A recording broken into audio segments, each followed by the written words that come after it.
Letter to self, stop being so judgmental.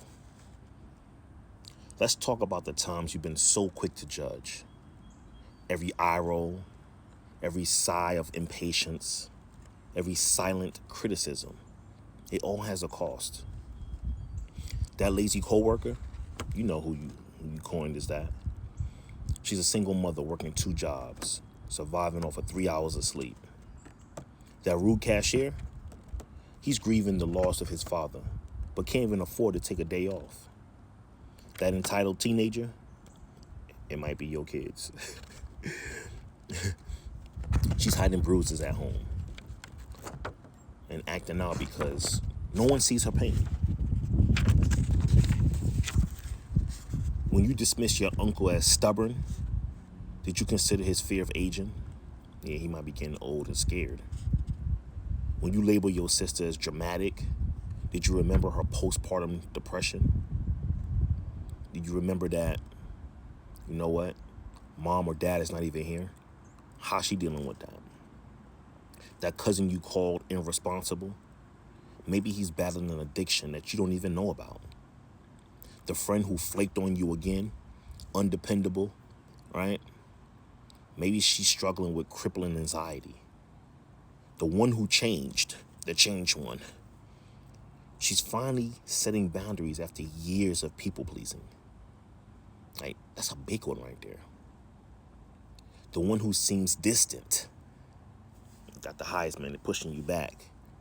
Maybe he's drowning in debt and too ashamed to tell anyone. The cold colleague, yeah, that one that just hard all the time for no reason. Maybe she's recovering from a miscarriage and barely holding it together, crying in her car right before she get in for the day, crying in the car in the parking lot at lunchtime, crying in the driveway before she even get into the house. That difficult client, maybe he's caring for a terminally ill spouse. That nagging partner could be your husband, could be your wife, it could just be your man or your woman. They're probably just terrified of losing you, so they just cling even tighter. That spoiled kid in the grocery store, the one that's on the floor kicking and screaming, right? Because he can't get fruit roll-ups. Maybe his parents is divorcing and they just told him he don't even know how to act. He ain't gonna see dad no more. Maybe he might not even see mom no more. Maybe he's just acting out for attention because everybody been in their own space and he's just been alone. That shy student, maybe she's getting bullied and has nobody to tell because she ain't got no siblings. Her parents don't care, or maybe don't have the relationship, or she just feels scared. Maybe she got the siblings. Maybe she got parents. Maybe it's a him, but they just feel like they ain't got nobody to talk to, or they don't feel like they can share. That reckless teen, right? Maybe he's screaming for help in the only way he knows how. And yourself. Yes, you. Every time you call yourself stupid, lazy, no good, not enough, so forth and so on, you ignored your own battles. You ignored your own exhaustion. You ignored your own trauma. You ignored your own humanity. Here's the truth. Judgment is the language of the uninformed. Yeah, I said it.